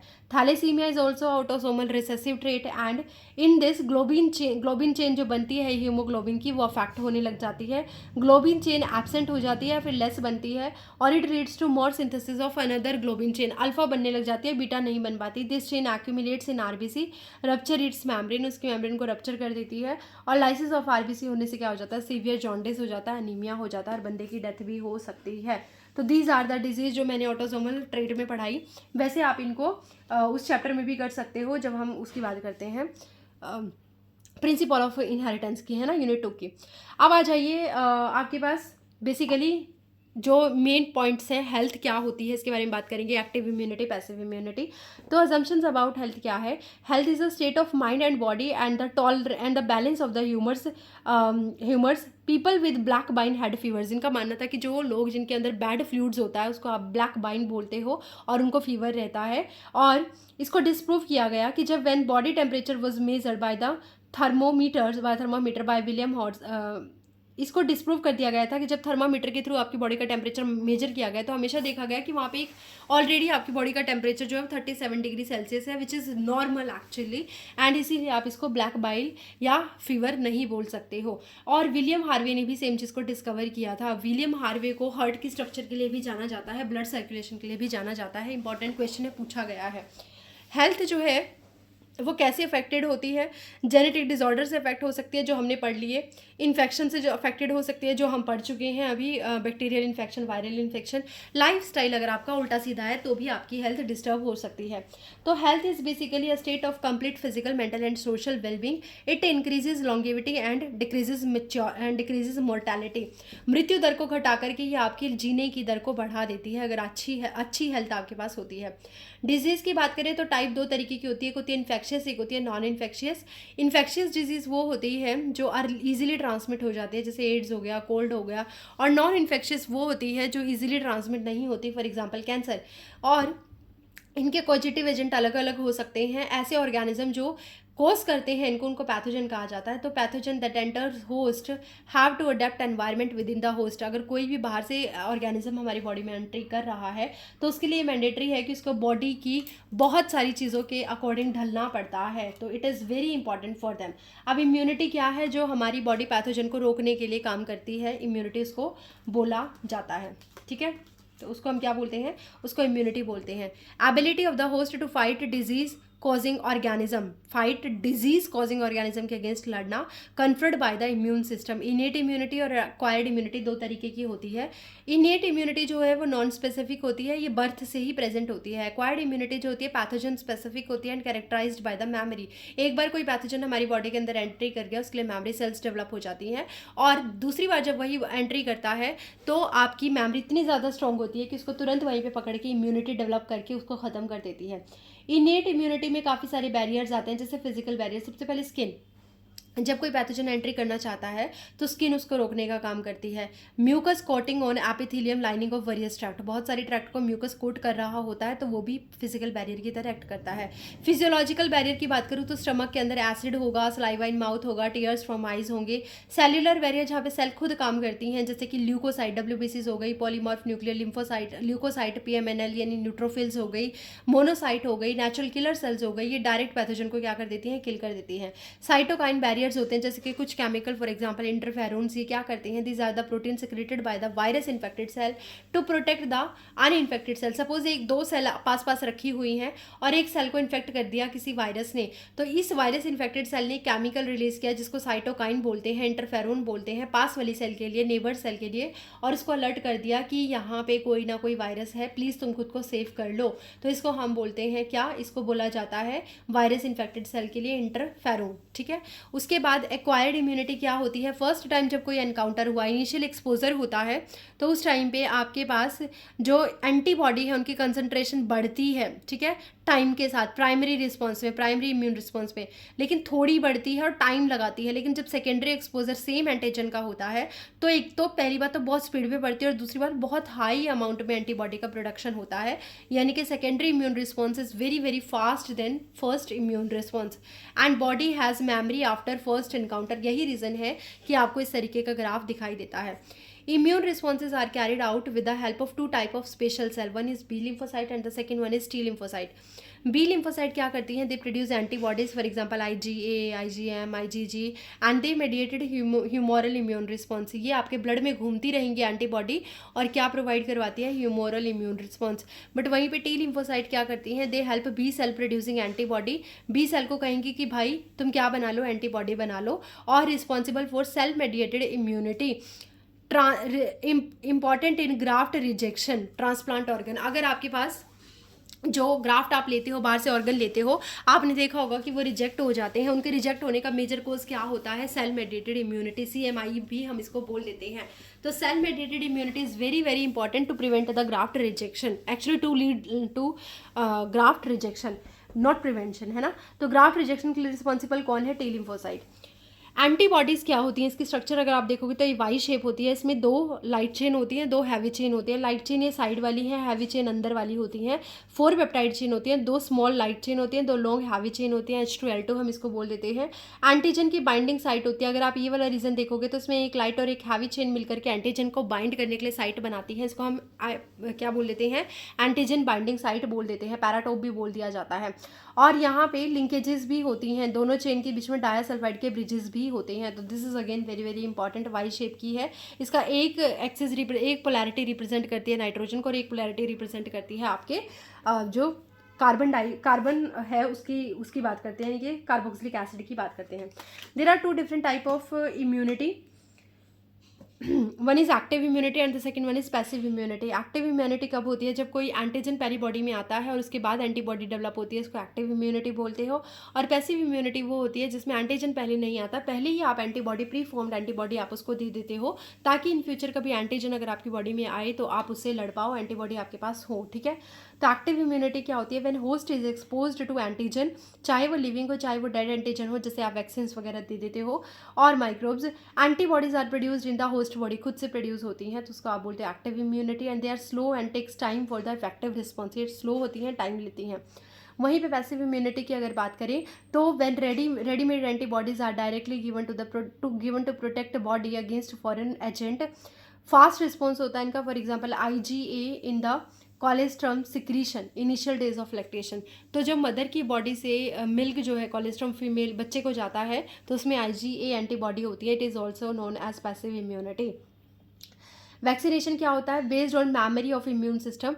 आपने एक बार जो वैक्सीनेशन आप कराते हो, जैसे कोरोना की वैक्सीन अभी लगी थी, तो एक्चुअल में उसमें कोरोना का एंटीजन होता है, वो या तो डेड फॉर्म में होता है, लाइव फॉर्म में होता है, बट वीक होता है, एटीन्यूएटेड फॉर्म हम उसको बोल देते हैं। और जब वो हमारी बॉडी में जाता है तो हमारी बॉडी को लगता है कि फॉरेन पार्टिकल आया, तो हमारी बॉडी उसके अगेंस्ट एंटीबॉडी डेवलप कर लेती है। एंटीजन हमें खतरा नहीं पहुंचा पाता, रीज़न वो बहुत ही कमज़ोर स्टेट में होता है या फिर मरा हुआ होता है, लेकिन आपके पास एंटीबॉडी ज़रूर डेवलप हो जाती है। अब सेकेंड टाइम जब वो आएगा, रियल फॉर्म में आएगा, तो उस टाइम पे एंटीबॉडी ऑलरेडी होंगी और वो उसको ख़त्म कर देंगी। तो वैक्सीनेशन क्या है, it is based on the memory of the immune system. Inactivated weakened pathogens are introduced into the body and antibodies are produced in the body, हमारी बॉडी के अंदर ही एंटीबॉडी प्रोड्यूस्ड हो जाती हैं against that weakened antigen. Passive immunization क्या होता है, if a person is infected by a deadly microbe, quick immune response is required, for example for tetanus and snake bite, तो यहाँ पे पैसिव इम्यूनिटी आपको देनी पड़ती है।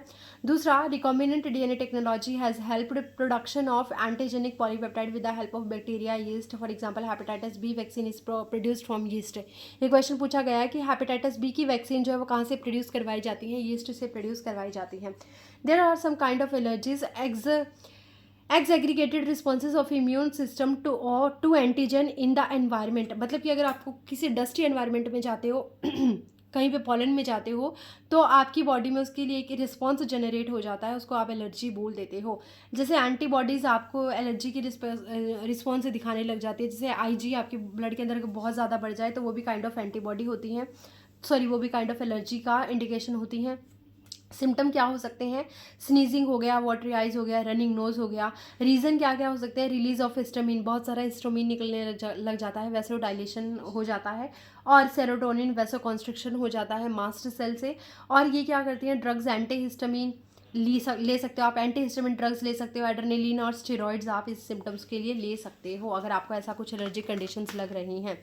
ऑटो इम्यूनिटी क्या होती है, ड्यू टू द जेनेटिक और unknown reason body tends to attack itself, अपनी ही बॉडी की एंटीबॉडी जो होती है वो अपनी ही बॉडी पर अटैक करना शुरू कर देती है, इसको ऑटो इम्यूनिटी बोलते हैं।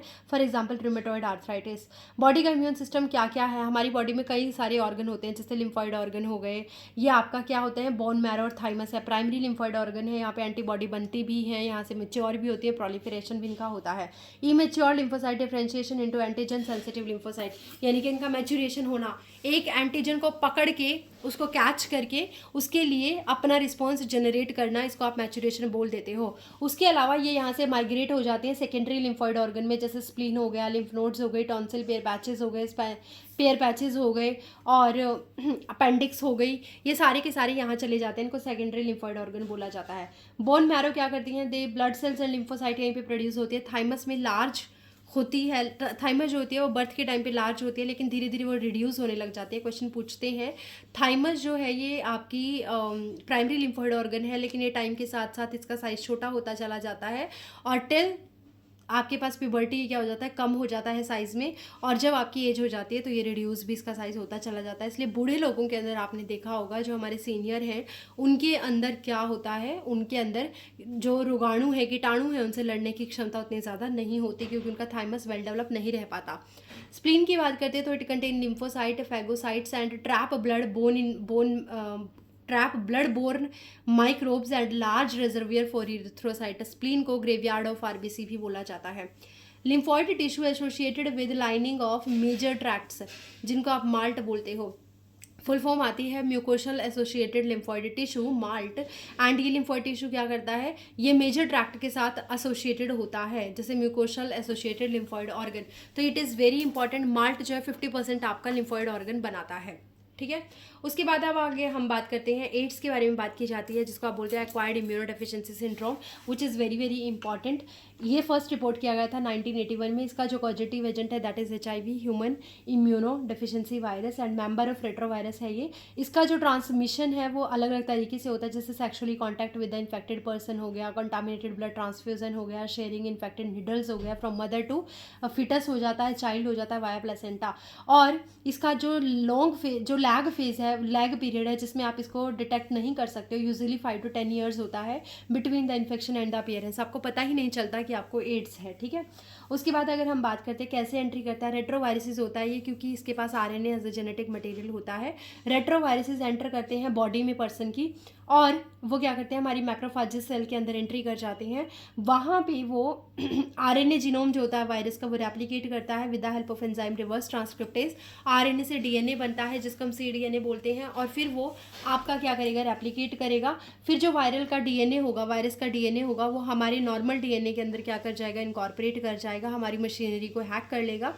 उसके अलावा वो उनको ख़त्म करना शुरू कर देगा सेल्स को, और वहाँ पे मैक्रोफाजेस को वो ज़्यादातर ख़त्म नहीं करता है, उसका फैक्ट्री की तरह ट्रीट करवाता है, और बहुत सारे यहाँ से नए नए पार्टिकल, नए नए वायरसेस बनवा लेता है। लेकिन यहाँ से जाने के बाद वो T सेल को अफेक्ट करता है, T हेल्पर सेल पे काम करता है, वहाँ पे प्रोड्यूस करता है नई नई प्रोजेनी, और नंबर ऑफ T सेल को क्या कर देता है, बर्स्ट कर देता है, ख़त्म कर देता है, उनका नंबर डिक्रीज कर देता है, जिसकी वजह से बहुत बार क्या होता है, फीवर आता है, बंदे को फीवर आना शुरू हो जाता है, डायरिया होने लगता है, वेट लॉस होने लगता है, पर्सन जो है वो gets more prone to infections, बहुत सारी इन्फेक्शंस उसको कैच करने लग जाते हैं, क्योंकि इसकी इम्यूनिटी डिक्रीज हो जाती है। तो इसका जो डायग्नोस्टिक टेस्ट है that is ELISA, which is enzyme linked immunosorbent acid test, but it is not a confirmatory test, it is just a screening test. इसका कन्फर्मेटरी टेस्ट होता है आपके पास वेस्टर्न ब्लॉट। तो ELISA is only a screening test for the AIDS, it is not a confirming test, right. Cancer की बात करें तो कैंसर की जब हम बात करते हैं तो हमारी बॉडी में सेल की ग्रोथ एंड डिफरेंशिएशन जो है वो बहुत ही कंट्रोल्ड मैनर में होती है, बट समटाइम कैंसर सेल में क्या होता है, दीज रेगुलेटरी मैकेनिज्म जो होती हैं ब्रेक हो जाती हैं, और इसकी वजह से एबनॉर्मल ग्रोथ होने लगती है। Cancer cells have lost property of contact inhibition. Mostly cells जो होती हैं वो पास पास आने के बाद जब एक दूसरे से टच होती हैं, कॉन्टैक्ट में आती हैं, तो उनकी ग्रोथ रुक जाती है। बट कैंसर सेल्स में तो कॉन्टैक्ट में आने के बाद जो ग्रोथ रुकनी चाहिए थी वो नहीं रुकती, वो कॉन्टैक्ट इनहिबिशन ही खत्म हो जाता है, जिसकी वजह से वो कंटिन्यूसली ग्रो करती हैं। ट्यूमर क्या होते हैं, दो तरीके के होते हैं, बेनाइन ट्यूमर और मैलिग्नेंट ट्यूमर। बेनाइन ट्यूमर जो होते हैं they remain confined to the original location, इनके ऊपर एक शीथ रहती है और इसी के अंदर ये पैक रहते हैं, ये ज़्यादातर मैलिग्नेंट ट्यूमर नहीं होते। बट मैलिग्नेंट ट्यूमर क्या है, these are the neoplastic cells होते हैं, they divide, grow and reach distant sites with the blood and they shows metastasis, यानी कि ये कैंसर सेल्स होती हैं जो एक ऑर्गन से निकल के दूसरे ऑर्गन में पहुंच जाती हैं with the help of blood, and the movement of the cancer cells into the blood stream is considered as a metastasis, which is very very important, NEET में कई बार पूछते हैं। कॉजेज क्या क्या हो सकते हैं, कार्सिनोजन होते हैं, जैसे आयनाइजिंग रेडिएशन, ये पूछा गया है, एक्स रेज हो गई, गामा रेज हो गई, these ionizing radiations are responsible for the cancer. Non ionizing radiations होती हैं, जैसे यूवी रेज हो गई। ट्रीटमेंट की बात कर ले तो ओके और भी हैं, कार्सिनोजन हो गए, there are some cancer causing viruses, for example oncogenic viruses हम इनको बोलते हैं।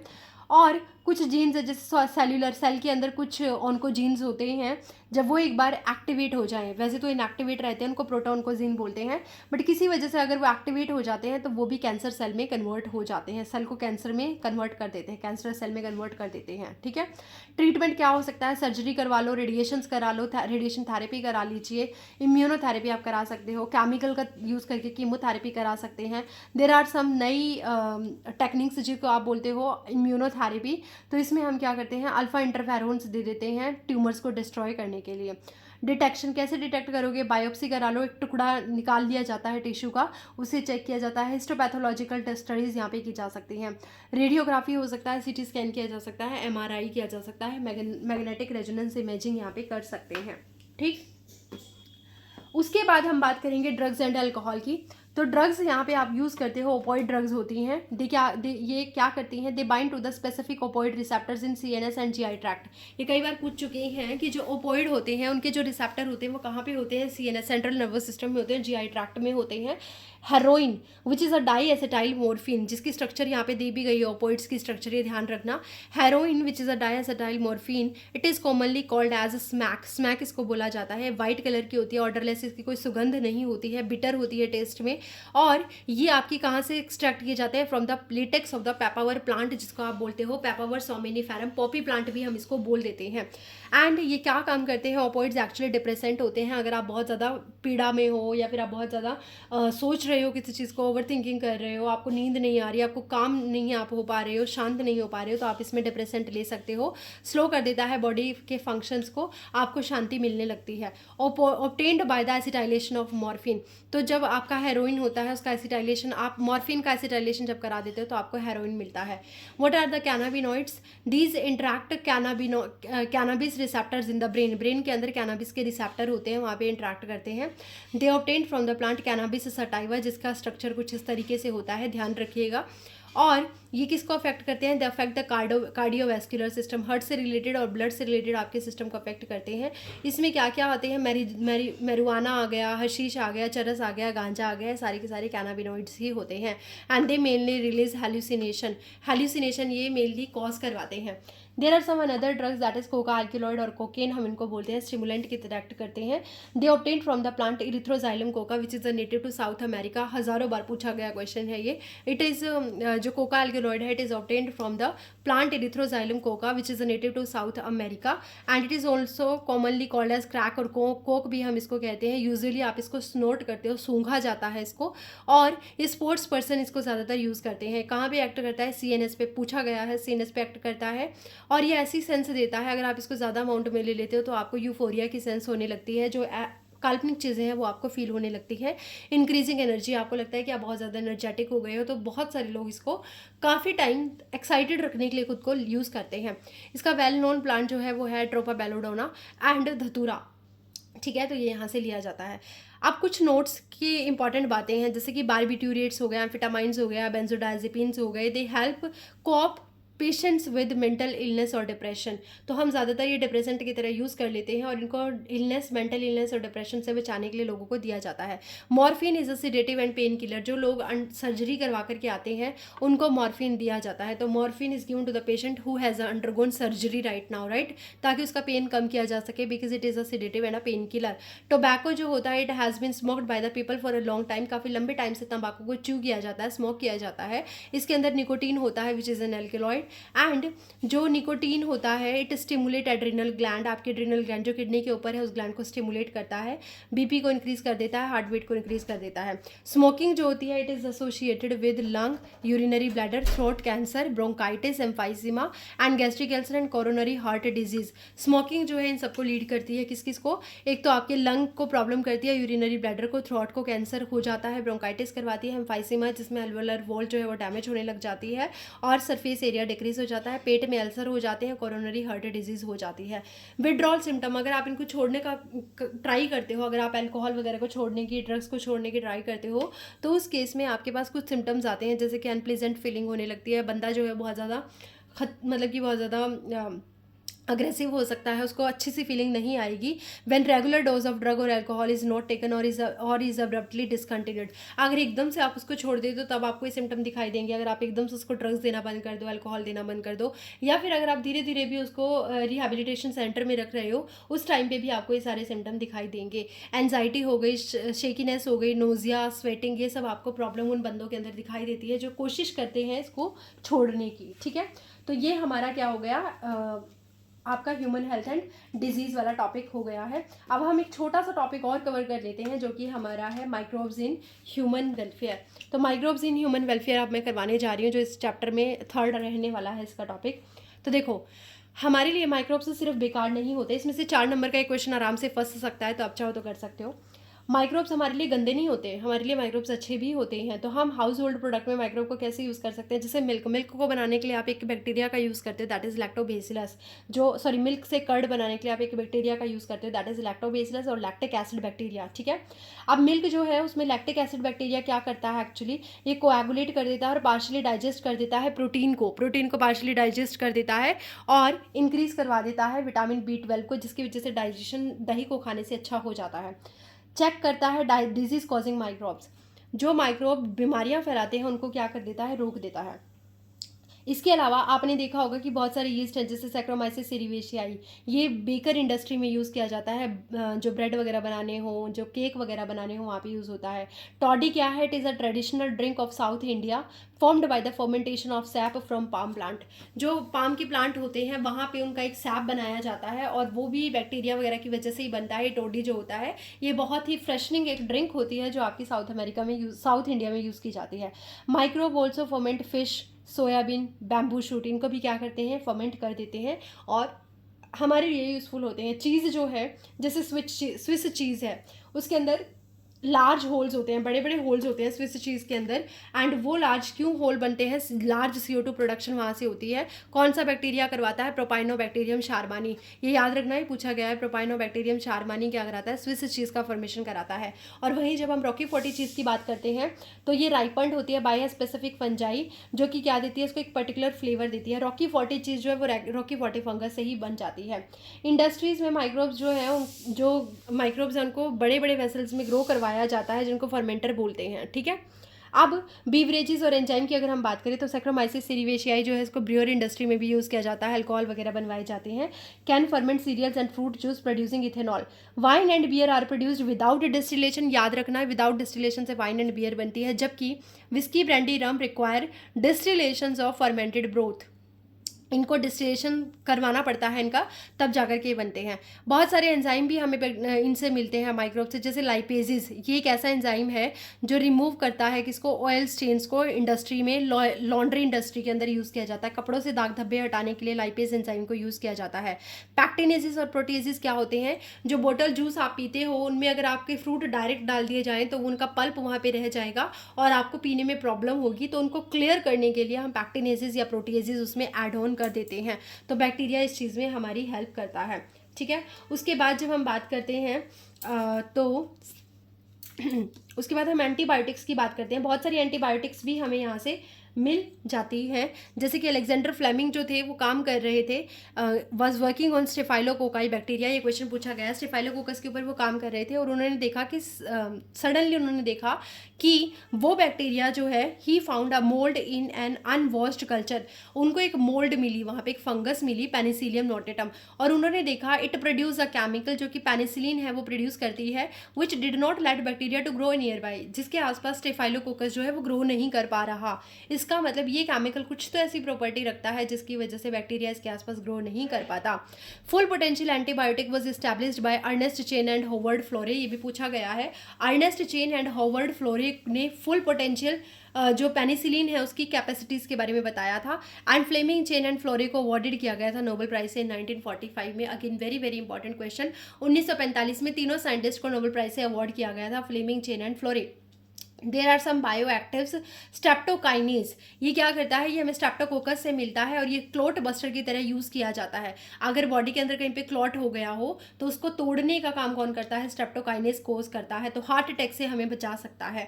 उसके अलावा साइक्लोस्पोरिन ए जो है ये एक फंगस से हमें मिलती है, ट्राइकोडर्मा पॉलीस्पोरम से, और ये क्या काम करती है? इम्यूनो सप्रेसेंट का काम करती है, हमारी बॉडी की इम्यूनिटी को सप्रेस करने का काम करती है। अगर किसी बंदे ने ऑर्गन ट्रांसप्लांट करवाया हो तो उसकी इम्यूनिटी हाइपर एक्टिव होती है, उसको रोकने के लिए साइक्लोस्पोरिन ए यूज़ की जाती है।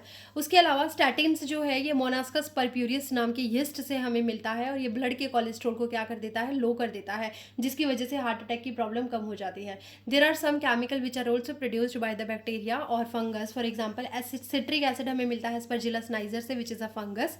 एसिटिक एसिड हमें मिलता है एसिटोबैक्टर एसिटाई से, which is a bacteria. Butyric acid हमें मिलता है क्लस्ट्रीडियम ब्यूटाइलिकम से, which is again a bacteria. और लैक्टिक एसिड हमें मिलता है लैक्टोबैसिलस से, which is again a bacteria. तो यहाँ पे इट इज़ वेरी इंपॉर्टेंट कि हमें बहुत सारी अच्छी अच्छी चीज़ें मिल रही हैं हमारे बैक्टीरिया से। उसके बाद सीवेज ट्रीटमेंट, अगर आपको गंदा पानी जो है उसको साफ़ करवाना होता है, जो आप अपने घर से सीवेज वेस्ट निकालते हो, वो सारा ट्रीटमेंट भी किसके थ्रू किया जाता है? बैक्टीरिया की हेल्प से किया जाता है, माइक्रोब की हेल्प से किया जाता है। तो प्राइमरी ट्रीटमेंट क्या होता है कि फिजिकल रिमूवल आप कर दो, बड़े बड़े जो पार्टिकल्स हैं आपके कचरा है उसको रिमूव कर दो, एंड फिल्ट्रेशन करवा दो और फिर उसका सेडिमेंटेशन करा दो। जो भारी चीज़ है वो नीचे बैठ जाएगी, जो मोटी चीज़ है वो नीचे बैठ जाएगी, जो हल्की चीज़ है वो पानी में ऊपर आ जाएगी। फिर जो सेटल्ड मैटर है जो नीचे बैठ गया उसको प्राइमरी स्लज की तरह ट्रीट करेंगे और जो ऊपर है उसको इफ्लुएंट की तरह ट्रीट किया जाता है। जो आपका सेडिमेंटेशन है जो नीचे बैठ गया है, जो प्राइमरी स्लज है, उसको आप सेकेंडरी ट्रीटमेंट के लिए आगे भेजते हो। वहाँ पे वो क्या करता है, उसको पास करवाया जाता है एरिएटेड टैंक्स के अंदर। वहाँ पे मैकेनिकली एजिटेटेड मैकेनिकली इसको हिलाया जाता है पूरे के पूरे स्लज को, और वहाँ पे एरोबिक माइक्रोब जो है उनको डाल दिया जाता है। एरोबिक माइक्रोब में फंगस और बैक्टीरिया का एक मैश नेटवर्क डाल दिया जाता है, और उसकी वजह से वो बैक्टीरिया और फंगस क्या करने लगते हैं, सीवेज में जितना भी कचरा होता है उसको खाने लग जाते हैं।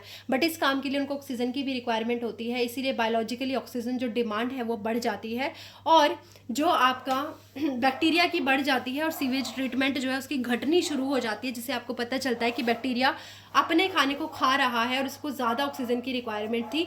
तो वो उस कंडीशन में आप समझ पाओगे कि कितना ज़्यादा पोल्यूशन आपका पोल्यूटेड आपका सीवेज ट्रीटमेंट सीवेज था। ठीक है, फिर आप उसको क्या कर देते हो, पास कर देते हो सेटलिंग टैंक के अंदर, पास कर देते हो। वहाँ पे सेडिमेंट एक्टिवेटेड स्लज जो होता है उसको वापस प्राइमरी टैंक में डाल दिया जाता है। एनारोबिक स्लज, अब यहाँ पे जितने भी बैक्टीरिया और फंगस आपने डाले थे खाने के लिए, उसको आप एक एनारोबिक स्लज डाइजेस्टर में डाल दोगे। वहाँ पे एनारोबिक बैक्टीरिया होते हैं, मिथानोजेंस वगैरह होते हैं, वो एरोबिक बैक्टीरिया को ख़त्म कर देते हैं, और anaerobic bacteria digest sludge and produce gases, कुछ अलग अलग गैस प्रोड्यूस करते हैं, जैसे हाइड्रोजन सल्फाइड, मीथेन, CO2। तो ये सारी की सारी मिलकर बायोगैस बना देती हैं। यहाँ पे एक लाइन दी गई है that ministry of environment and forest have launched Ganga action plan and Yamuna action plan to save major rivers of the country by installing large number of sewage treatment plant. तो ये एक्चुअली काम किया गया था कि आपको गंगा और यमुना को क्या करना है, साफ रखना है, तो उसके लिए कुछ एक्शन प्लान लिए गए थे, Ganga action plan, Yamuna action plan. ठीक है, उसके बाद हम बात करेंगे नेक्स्ट बायोगैस प्रोडक्शन की। तो जब आप बायोगैस प्रोडक्शन की बात करते हैं, उसमें क्या होता है कि मिक्सचर ऑफ गैसेज जो है प्रीडोमिनेटली मीथेन, सबसे ज़्यादा मीथेन होती है, ये प्रोड्यूस होती है माइक्रोब्स से, and it is used as a fuel. Methanogens that is Methanobacterium क्या करते हैं, found in anaerobic sludge digester. जो अभी हमने सीवेज में एनारोबिक बैक्टीरिया डाले थे उसमें मिथानोबैक्टीरियम होते हैं सबसे ज़्यादा, वो क्या करते हैं सीवेज ट्रीटमेंट के टाइम पे मीथेन को प्रोड्यूस करते हैं। और ये काऊ जो होती है, कैटल जो होती है, उनके डंग के अंदर भी, काऊ डंग के अंदर भी प्रेजेंट होते हैं मिथानोजेंस, इसलिए वहाँ से भी आपको मीथेन प्रोड्यूस होती है, वहाँ से भी मीथेन गैस निकलती है काऊ डंग को यूज़ करने पे। फ्लोटिंग कवर्स जो है इस प्लेस ओवर द स्लरी, सबसे पहले आप क्या करोगे, पूरा डंग लोगे, काऊ डंग लोगे और वाटर लोगे, है ना, उसको एक चैम्बर में डालोगे और उसकी स्लरी सी बना लोगे, ना ज़्यादा मोटी ना ज़्यादा पतली। वो स्लरी अब आप किस में फीड करवा दोगे, डाइजेस्टर में फीड करवा दोगे। इस डाइजेस्टर में आप एक फ्लोटिंग लिड लगा दोगे ऊपर। जैसे जैसे यहाँ पे डाइजेशन से क्या होता है, एनारोबिक बैक्टीरिया यहाँ पे आपके होंगे, वो एनारोबिक बैक्टीरिया क्या करेंगे, गैसेस प्रोड्यूस करने लगेंगे, और गैसेस प्रोड्यूस करने से, गैसेस की वजह से ये लिड जो है ये ऊपर की तरफ उठने लगेगी, और एक साइड से आप गैसेस को कलेक्ट कर लोगे, दूसरी साइड से आप क्या डालते रहोगे, स्लज डालते रहोगे, निकालते रहोगे वेस्ट मटेरियल को, और इस स्लज को आप as a fertile, as a मतलब कि उसको आप क्या बोलते हैं, उसको मिट्टी में डाल सकते हो, ताकि मिट्टी की फर्टिलिटी को इंक्रीज़ किया जा सके। एज अ मिन्योर एक्चुअली आप उसको यूज़ कर सकते हो, है ना। तो यही चीज़ है कि फ्लोटिंग कवर को आप प्लेस कर दोगे स्लरी के ऊपर जो आपने डाली है, and that rises with the gas produce, जैसे जैसे गैस प्रोड्यूस होती जाएगी वो ऊपर उठती चली जाएगी। एंड कॉन्क्रीट टैंक, जो ये आप टैंक बना रहे हो 10 से 15 फीट नीचे तक गए हुए होते हैं, इन विच बायो वेस्ट इज कलेक्टेड, यहाँ पे आप बायो वेस्ट को कलेक्ट करते हो। Biogas production technology was developed in India by Indian agricultural research institute IARI and khadi and village industries commission KVIC। तो ये दोनों बात याद रखनी है कि बायोगैस की प्रोडक्शन के लिए जो टेक्नोलॉजी है वो डेवलप किसने की है, IARI ने डेवलप की है और KVIC ने डेवलप की हुई है। अब फाइनली हमारे पास एक पॉइंट बचा, that is bio control agent and bio fertilizers. Lady bird, देखो अगर आपको किसी ऑर्गेनिज्म को ख़त्म करना है, किसी छोटे इंसेक्ट को ख़त्म करना है, तो आप उसके लिए एक बड़ा इंसेक्ट ले लो, है ना, इससे हमें साइड इफेक्ट भी नहीं होगा। इंसेक्टिसाइड क्यों यूज़ करने, फर्टिलाइजर्स क्यों यूज़ करने, आप उसके लिए एक बायो इंसेक्टिसाइड ले लो। तो ड्रैगन फ्लाई और लेडी बर्ड जो है इनको यूज़ किया जाता है एफिड्स को ख़त्म करने के लिए, मॉस्किटो को ख़त्म करने के लिए। बेसिलस thuringiensis को यूज़ किया जाता है बटरफ्लाई के कैटरपिलर को ख़त्म करने के लिए। जेनेटिक इंजीनियरिंग जो है उसको इंट्रोड्यूस किया गया है BT में, मतलब बेसिलस thuringiensis के अंदर जेनेटिक इंजीनियरिंग का यूज़ करके कुछ प्लांट बनाए गए हैं, जैसे BT कॉटन, जो क्या करते हैं, इंसेक्ट रेजिस्टेंट होते हैं डायरेक्टली। बकुलोवायरसिस एक स्पेशल जीनस है जिसका नाम है न्यूक्लियोपोलीहाइड्रोवायरसिस। इसके अंदर, जीनस के अंदर बक्लोवायरसिस आते हैं जो स्पीसीज स्पेसिफिक होते हैं, और वो क्या करते हैं, नैरो स्पेक्ट्रम होते हैं, बायो कंट्रोल एप्लीकेशंस में यूज़ किए जाते हैं। डिजायरेबल इन इंटीग्रेटेड पेस्ट मैनेजमेंट प्रोग्राम, ये एक इंटीग्रेटेड पेस्ट मैनेजमेंट प्रोग्राम चलाया गया था जिसके अंदर आप बक्लोवायरसिस, जो कि जीनस न्यूक्लियोपोलीहाइड्रो से वायरसिस से बिलोंग करते हैं, उनको यूज़ किया जाता है। Trichoderma which is a free living fungus, कई बार पूछा जा चुका है। ट्राइकोडर्मा फ्री लिविंग फंगस होती है है and it is use as a bio control agent against the several root pathogens. जो प्लांट के अंदर रूट में पैथोजेंस लगते हैं उनके अगेंस्ट आप ट्राइकोडर्मा को यूज़ कर सकते हो। There are some bio fertilisers जो सोइल की फर्टिलिटी को इंक्रीज करते हैं, जैसे Rhizobium. It is Rhizobium is a bacterium which occur in symbiotic association with the legume plant, और वहाँ पे क्या करता है, रूट नोड्यूल बनवा देता है, जिसकी वजह से नाइट्रोजन की फिक्सेशन होने लगती है और वहाँ पे उसकी जो प्रॉपर्टी है वो इंक्रीज़ हो जाती है और वहाँ पे इसका जो यील्ड है वो भी इंक्रीज़ हो जाता है। लेग्यूमिनस प्लांट के साथ है ना, नाइट्रोजन को फिक्स करने का काम करता है। देयर आर सम साइनोबैक्टीरिया जैसे anabaena, nostoc, oscillatoria used as bio fertilizers in paddy field. Paddy field के अंदर ये यूज़ किए जाते हैं, चावल की धान की खेती के अंदर हम इनको यूज़ करते हैं। Azospirillum and Azotobacter are also enhances nitrogen content. Nitrogen का कंटेंट ये भी बढ़ा देते हैं आपकी सॉइल के अंदर। माइकोराइजा हो गया जो कि एक सिम्बायोटिक एसोसिएशन है फंगस का, जिसमें ग्लोमस जीनस इंक्लूड होता है एंड फंगस यहाँ पे आती है जो फॉस्फोरस एब्जॉर्ब कर लेती है सॉइल से और इंक्रीज कर देती है ग्रोथ को। ब्लू ग्रीन एल्गी की अगर हम बात करें, it also adds organic matter to the soil and increases fertility. तो यहाँ से कहीं ना कहीं क्वेश्चन फंस जाते हैं आपके, बहुत ही ईजी था, एक बार रीड करना था बस आपको। आई होप अब आपको ये समझ में आ गया है। मैंने अब आपके पास 3rd यूनिट कंप्लीट करा दी है, जिसमें हमने 3 चैप्टर ऑलमोस्ट कंप्लीट कर लिए हैं। आई होप मेरे पास इंडेक्स होगा तो मैं एक बार बता देती हूँ आपको। हमने ऑलमोस्ट 3 चैप्टर कंप्लीट कर लिए हैं इस यूनिट में, और इससे पहले की यूनिट में मैं बहुत सारे चैप्टर कंप्लीट करवा चुकी हूँ। एक बार बता देती हूँ कौन कौन से हमने कर लिए। Sexual reproduction in flowering plant हमारा हो गया, ह्यूमन रिप्रोडक्शन हो गया, रिप्रोडक्टिव हेल्थ हो गया, प्रिंसिपल इनहेरिटेंस हो गया, मॉलिक्यूलर बेसिस हो गया, इवोल्यूशन करा दिया, health human health and disease इस यूनिट में रहेगा। माइक्रोब्स इन ह्यूमन वेलफेयर में करा चुकी हूँ। अब मेरे पास 5 चैप्टर बचे हैं 12th क्लास के, जो मैं अभी थोड़ी देर में कंप्लीट कर दूंगी। आई होप आपको मेरा चैप्टर समझ में आ गए होंगे। जो जो क्वेश्चन यहाँ से बनेंगे वो सब मैंने बता दिए हैं साथ में। और अब हम नेक्स्ट टॉपिक शुरू करेंगे, बायोटेक्नोलॉजी और फिर इकोलॉजी। इकोलॉजी तो वेरी इंपॉर्टेंट है क्योंकि इससे क्वेश्चन आएंगे। 30 क्वेश्चंस आ चुके हैं लास्ट 5 ईयर्स में, तो वेरी वेरी इंपॉर्टेंट। तो चलिए मिलते हैं नेक्स्ट वीडियो में। Thank you.